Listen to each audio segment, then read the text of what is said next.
Lumalaki ba po tiyan natin? Di ba? Bakit lumalaki tiyan natin? Baka bloated lang, baka hangin lang, kaya malaki ang tiyan.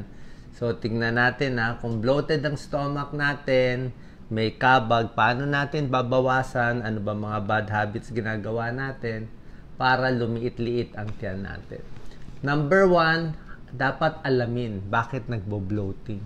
Bakit makabag siya? Anong dahilan? Ibig sabihin, maraming gas yan Pwedeng oxygen, carbon dioxide, nitrogen, methane.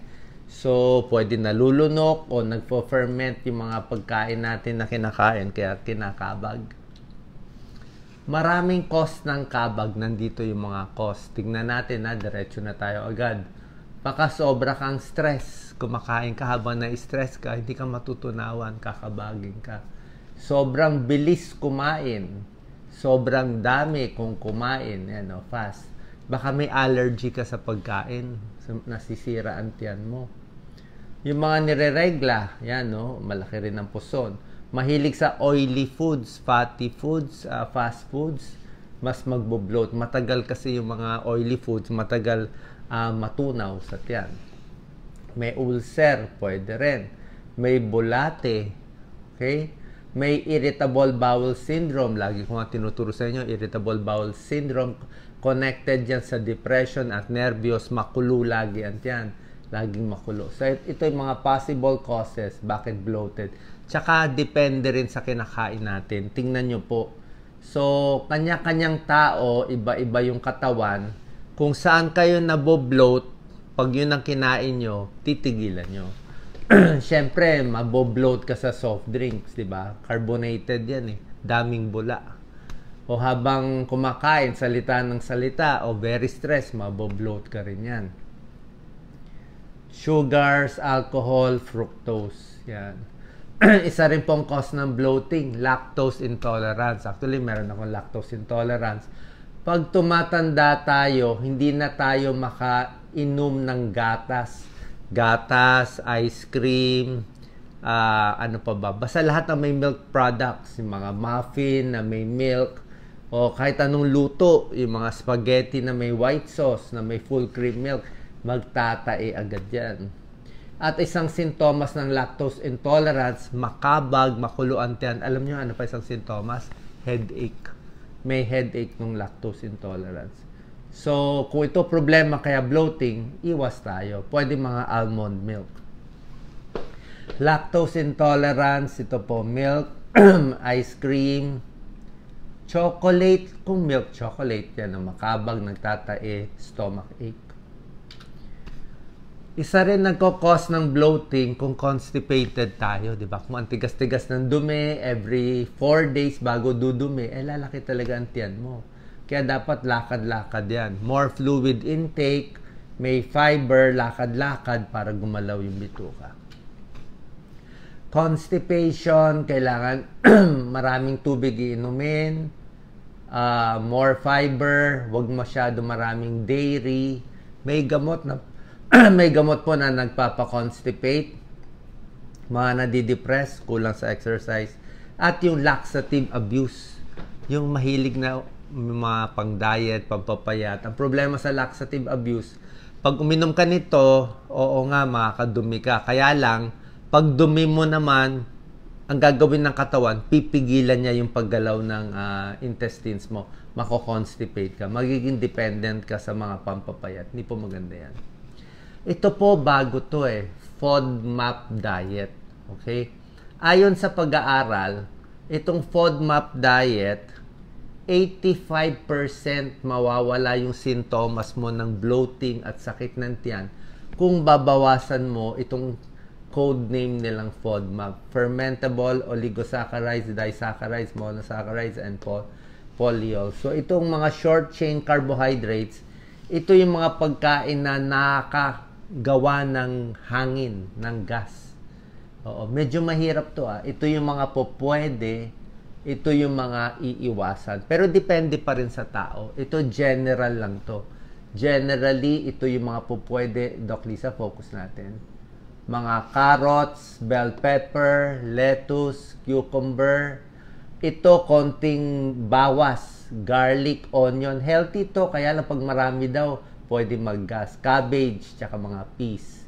Sa prutas, kita mo hindi pare-pareho. Ang mga okay, grapes, pineapple, orange, ganyan, melon. Ang ayaw niya, mga pakwan. Siguro nakakakulo ng tiyan. Peaches, apples. Sa protein, okay lang daw ang itlog, isda, karne. Ayaw niya oily. Siyempre, oily yan eh.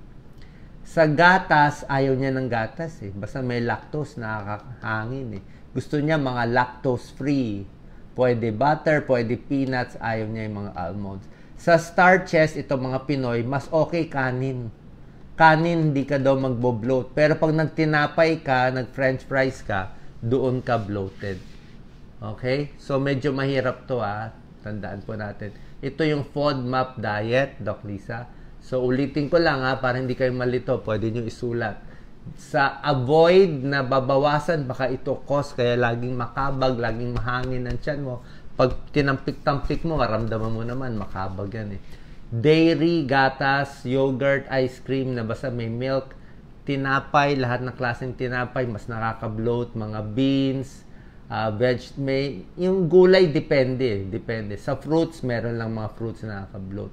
Ito yung mga okay, eggs, meat, almond milk, ibang klaseng gulay, eggplant, rice, tapos yung mga grapes, orange, pineapple, strawberry, yan ang mga okay. Ito yung mga babawasan. 85% na babawasan sintomas. So, ito po, napakita ko na to. Pwede rin ng probiotic supplement. Umiinom ako ng probiotic. Yung binibili natin, Doc Lisa, parang 5 billion eh. Meron mga 500 million na good bacteria. Meron 5 billion. Mas effective yung mataas. Medyo lalambot ang dumig mo konti. Pero marami yung nagsasabi maganda daw. Lalo na kung naka-antibiotics ka. Minsan, kailangan kasi maraming good bacteria para hindi dumami yung bad bacteria. So, probiotics, may mga pag-aaral. Medyo proven po to na supplement. Pagkakain, konti-konti, wag marami para hindi mahirap sa pagtunaw.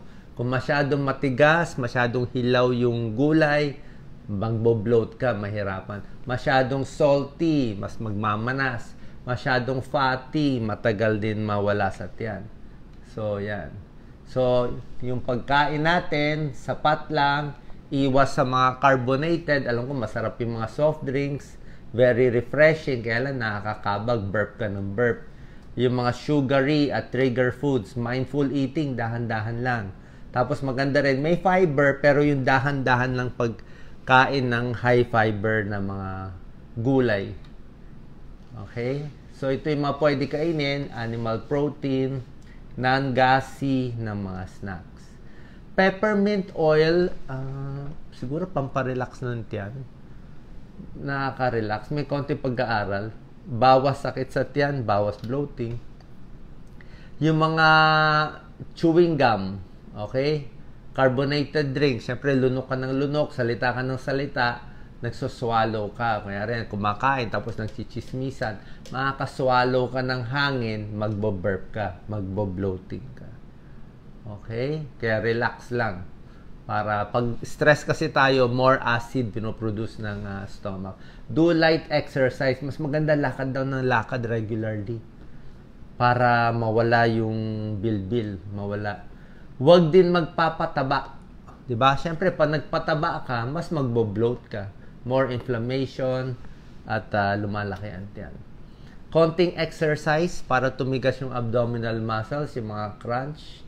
Walking, napakaganda, pampalakas din ng tiyan yan para hindi lumaki ang tiyan. Tapos, to reduce bloating, ito nga po, yung straw din daw, pag lagi naka-straw, nalulunok mo yung hangin. Huwag hihiga agad, limit carbohydrate, more water, limit carbonated drinks, exercise daily, at dahan-dahan sa pagkain. Sana nakatulong pong video natin para makaiwas sa bloating. Sa akin, more walking eh. Lakad lang ng lakad, kahit papaano, utot ng utot, di ba? Lakad ka ng lakad, maganda yung bowel movement mo, everyday, dudumi ka, matatanggal yung hangin sa tiyan. Salamat po.